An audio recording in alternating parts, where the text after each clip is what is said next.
Hi everyone. आज का topic है क्यूबन मिसाइल क्राइसिस। तो आप लोग सोच रहे होंगे क्यूबन मिसाइल क्राइसिस पे हम आज करंट अफेयर्स में क्यों बात कर रहे हैं, तो ये मैं आपको डिटेल में बताती हूँ। बाकी यहाँ पे आप मेरे बारे में जान सकते हैं। This is my Telegram channel, जहाँ पे आप पीडीएफ के लिए या किसी भी क्वेरी के लिए मुझसे जुड़ सकते हैं, because I feel together we can make a huge difference. 60 years हो चुके हैं क्यूबन मिसाइल क्राइसिस को, और ये क्राइसिस क्या है इसको हम पढ़ेंगे। प्रिंट मीडिया ने लास्ट मंथ अक्टूबर में इसको कवर किया है, तो ये अक्टूबर के हिसाब से नेक्स्ट, क्योंकि जब भी हम करंट अफेयर्स पढ़ रहे हैं, so I hope you are targeting UPSC 2023, right. तो कोई भी न्यूज़ है जो 10-15 दिन पुरानी भी है, जो शायद कभी नज़र से निकल जाती है, we try to cover because I feel it is important. तो अक्टूबर की बात है। देखिए अक्टूबर में, क्योंकि अक्टूबर का ही महीना था 1962 में, जब कोल्ड वॉर अपने पूरे पीक पे थी और क्यूबन मिसाइल क्राइसिस का खतरा था। ये क्यूबन मिसाइल क्राइसिस क्या है इसको हम पढ़ेंगे। तो एक स्टोरी के फॉर्म में मैं आपको ये सुनाने की कोशिश करूंगी ताकि आपको समझ लगे। देखिए 1962 की बात है, अक्टूबर का महीना था, जब कोल्ड वॉर आप सब समझते हैं। कमेंट सेक्शन में मुझे कोल्ड वॉर के बारे में बताइए कि what is cold war. Cold war usually हम इस तरह के पीरियड को बोलते हैं जब दो देशों के बीच में बहुत ज़्यादा प्रॉब्लम्स होती हैं। एग्जैक्टली वॉर नहीं होती, बट हाँ वो एक दूसरे से किसी तरह का डिप्लोमेटिक रिलेशनशिप भी नहीं रखते हैं। और कोल्ड वॉर का सबसे एट पीक उस टाइम कोल्ड वॉर चल रही थी। और उस टाइम 1962 में अगर आप देखेंगे, दो ग्रेट पावर्स कौन सी थी, दो कैंप्स थे आपके। एक तो आपका यूएस वाला कैंप आ गया, दूसरी तरफ आपका यूएसएसआर आ गया, जो कि बाद में डिसइंटीग्रेट हो गया था। लेकिन उस टाइम ये दो सुपर पावर्स थी, इनके बीच में कोल्ड वॉर चल रही थी। This is the Soviet union and US. अब उस टाइम न्यूक्लियर वॉर हो सकती थी दोनों देशों के बीच में। एक स्टैंड ऑफ चल रहा था जिसको हम क्यूबन मिसाइल क्राइसिस बोलते हैं। इसको रिजॉल्व किया गया और ये जो न्यूक्लियर वॉर का डिजास्टर है इसको रोका गया, क्योंकि उस टाइम नेगोशिएशंस हो गई थी। जो सोवियत के फर्स्ट सेक्रेटरी थे और US president John F Kennedy के बीच में कुछ बातचीत हुई, जिससे ये प्रॉब्लम टल गई। कैसे टली और क्या ये खतरा था, इसको हम डिटेल में पढ़ेंगे। तो देखिए बैकग्राउंड क्या था इस क्यूबन मिसाइल क्राइसिस का, जो स्टैंड ऑफ था वो क्या था। तो जैसे बताया, अक्टूबर 1962 एक डायरेक्ट डेंजरस कॉन्फ्रंटेशन जो है यूएस और यूएसएसआर के बीच में चल रही थी। और ये वो वक्त था जब एक nuclear conflict in super powers के बीच में एकदम इतना क्लोज हो चुका था कि कभी भी हमको लग रहा था कि न्यूक्लियर वॉर जो है वो हो सकती है। और इसका प्रिकर्सर था क्यूबन। अब क्यूबा से ये रिलेटेड है, तो क्यूबा के बारे में आप मुझे मैप में बताइए, आगे मैं भी आपको दिखाऊंगी कि ये यूएस के बहुत करीब है क्यूबा, राइट। और यहाँ पे ये क्यों हुआ था, क्योंकि उस time Bay of Pigs invasion जो 1961 में था वो फेल हो चुका था। अब ये क्या था, अब यूएस के पास क्यूबा है, राइट। तो यहाँ पे इस चीज़ को समझने की कोशिश करना, क्यूबा यूएस के बहुत ज़्यादा फेवर में नहीं है। इनफैक्ट उस टाइम क्यूबा में आप कह सकते हैं कम्युनिस्ट लोग पावर में थे। कम्युनिस्ट लोग पावर में थे, तो यूएस को आप जानते हैं कि वो एक कैपिटलिस्ट देश है, वो कम्युनिज्म के फेवर में कभी नहीं थे। तो यूएस क्या कर रहा था कि क्यूबा में इसने कुछ रेवोल्यूशनरीज को सपोर्ट किया था कि वहाँ पे उस टाइम फीडल कैस्ट्रो का रिजाइम चल रहा था, जो कि कम्युनिस्ट लीडर थे। तो ये इन रेवोल्यूशनरीज को यूएस काफ़ी सपोर्ट कर रहा था, मॉनेटरी टर्म्स में भी, आर्म्स में भी, कि आप वहाँ पे जो फीडल कैस्ट्रो का रिजाइम है उसको ख़त्म करो और वहाँ पे नॉन कम्युनिस्ट गवर्नमेंट को क्यूबा में बिठाया जाए, जो कि यूएस की तरफ फ्रेंडली हो। क्योंकि क्यूबा उस टाइम जो फीडल कास्ट्रो थे वो यूएस के फेवर में नहीं थे, तो ये लोग उनको हटाना चाहते थे और रेवोल्यूशनरीज को क्यूबा में सपोर्ट कर रहे थे। तो ये इन्वेजन वहाँ पे फेल हो चुका था। अब फीडल कास्ट्रो का राइज क्यूबा में हमने देखा, जब कैरेबियन आइलैंड जो नेशन है ये क्यूबा, 1959 में लेफ्टिस्ट रेवोल्यूशनरी लीडर थे आपके फीडल कास्ट्रो का नाम आपने बहुत सुना होगा, काफ़ी रेवोल्यूशनरी लीडर माने जाते हैं 1926 से 2016 के बीच में। उन्होंने अपने आप को सोवियत यूनियन के पास कर लिया था, उसके फेवर में ये हो चुके थे। और कैस्ट्रो के अंदर जो क्यूबा है वो किस पे डिपेंड कर रहा था? यूएसएसआर पे, सोवियत्स पे, मिलिट्री के लिए, इकोनॉमिक एड के लिए, हर चीज़ पे वो सोवियत यूनियन पे डिपेंड कर रहा था। अब यूएस को तो ये चीज़ बिल्कुल पसंद नहीं आ रही थी। दूसरी चीज़, यूएस और सोवियत्स की जब आपस में नहीं बन रही थी कोल्ड वॉर के टाइम, तो अब ये क्योंकि यूएस के पास है क्यूबा, यूएस को इससे खतरा भी होने लग गया था। अब क्या हुआ इसके बाद?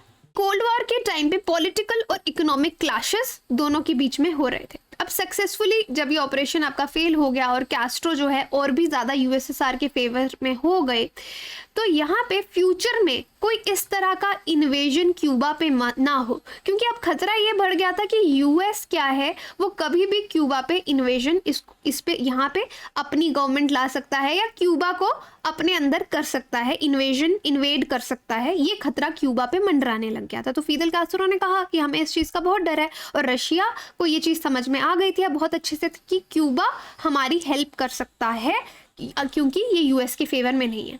तो अब एक अग्रीमेंट दोनों के बीच में हुआ 1962 में, जहाँ पे यूएसएसआर ने क्यूबा को कहा ठीक है, अगर तुम यूएस से बचना चाहते हो कि यूएस तुम्हें कभी इन्वेड ना करे, तो यूएसएसआर ने बहुत सारी मिसाइल फैसिलिटीज़ जो हैं वो क्यूबा में लॉन्च कर दी। यहाँ पे बहुत सारी इस तरह की मिसाइल्स क्यूबा में रखी गई कि डायरेक्ट वो अटैक इस पे कर सकती थी यूएस को खतरा हो गया।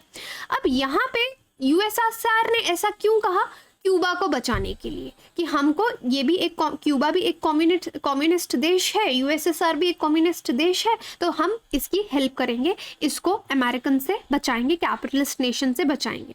फिर बाद में 1950s में अगर आप देखेंगे, लेट 1950s में वॉशिंगटन जो है न्यूक्लियर, क्योंकि यहाँ पे देखिए यूएसएसआर से लड़ने के लिए यूएस इससे पहले ही यूएसएसआर के पास वाले देशों में इस तरह का काम कर रहा था, जैसे कि टर्की और इटली हो गया। टर्की और इटली में यूएस अपने स्ट्रैटेजिक सेंटर्स बना रहा था और वो डायरेक्ट थ्रेट किसको थे? यूएसएसआर को। तो वही सेम जो टेक्निक यूएसएसआर के खिलाफ कर रहा था, अब यूएसएसआर ने कहा कि भाई अब मेरी बारी है, अब मैं क्यूबा में वही काम करूंगा जो तुम कहाँ पे कर रहे हो? टर्की और इटली में कर रहे हो।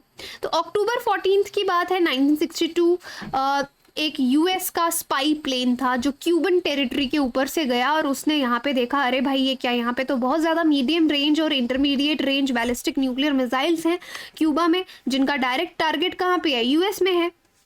एक टीवी एड्रेस में उस टाइम जॉन एफ कैनेडी ने नोटिफाई किया, अमेरिकन्स को बताया कि किस तरह से क्यूबा में मिसाइल्स प्रेजेंट हैं, और उन्होंने कहा कि अब हम क्यूबा में ब्लॉकेड कर देंगे। क्यूबा क्योंकि उसके आगे पीछे समुद्र है, वहाँ पे जितनी एड पहुँच रही है वो कहाँ से? समुद्र के थ्रू पहुँच रही है, रशिया पहुँचा रहा है, सॉरी यूएसएसआर था उस वक्त, यूएसएसआर पहुँचा रहा है। तो उन्होंने कहा यहाँ पे हम ब्लॉकेड कर देंगे क्यूबा के आगे पीछे और अपनी मिलिट्री वहाँ पे रखेंगे, क्योंकि ये जो हमारी नेशनल सिक्योरिटी को थ्रेट है, हमें इसको रोकना है। Now see, this is United states और ये हो गया क्यूबा, और क्यूबा में इस तरह से ये मिसाइल्स यहाँ पे प्लेस थी, तो इनकी रेंज आप देख सकते हो, एंटायर यूएस में इसकी रेंज थी, इनका खतरा था। The ballistic missiles, medium range, intermediate range, ये ऑरेंज में है, this is the medium range and this purple one is intermediate range. तो ये एरियल व्यूज भी आप इन मिसाइल्स का देख सकते हो। So this is the Cuban missile crisis, कि ये कभी भी अमेरिका की तरफ छोड़ी जा सकती थी। तो मतलब अमेरिका के लिए यहाँ पे एक नया खतरा जो है वो पैदा हो चुका था। फ्लोरिडा जैसे उनका सिर्फ 90 माइल साउथ ऑफ फ्लोरिडा जो मेनलैंड है, वहाँ पे आपकी क्यूबन मिसाइल्स जो है वो रखी गई थी। तो अब यूएस को इससे बहुत ज़्यादा खतरा हो चुका था, इसलिए उन्होंने क्यूबा को चारों तरफ से घेर लिया कि वहाँ पे कोई भी रशिया का एड, जो मिलिट्री एड है, वो ना पहुंच पाए। तो इस लॉन्च पॉइंट से अगर आप देख सकते हैं, उनके टारगेट्स क्यूबा से डायरेक्ट यूएस में थे। Again this picture you can say different missile field launch, इस तरीके से यहाँ पे मैंने आपको पहले भी मैप में दिखा दिया, यहाँ पे खतरा जो था बढ़ गया था। अब प्रेसिडेंट कैनेडी का क्या एक्शन था? उन्होंने कहा कि ब्लॉकेड की जगह हम क्यूबा को क्वारंटाइन ही कर देंगे, बिल्कुल अलग कर देंगे। फिर उस टाइम जब इन्होंने क्यूबा को क्वारंटाइन कर दिया, बिल्कुल अलग कर दिया बाकी दुनिया से, क्योंकि आगे पीछे यूएस ने अपनी मिलिट्री भेज दी, उस टाइम यहाँ पे रशियन वेसल, एक यूएसएसआर का यहाँ पे एक वेसल आया। अब उनको अमेरिका की जो मिलिट्री थी उसको क्यूबा की तरफ नहीं जाने दिया। अब यहाँ पे एक चीज़ हो सकती थी कि यूएसएसआर इससे बहुत ऑफेंड हो जाता और उसी टाइम वहाँ पे लड़ाई हो जाती। वॉर हो जाती, मे बी एक न्यूक्लियर डिजास्टर हो जाता। लेकिन यूएसएसआर ने उस टाइम वैसा नहीं किया। उन्होंने कहा लेट्स नेगोशिएट, बातचीत करते हैं।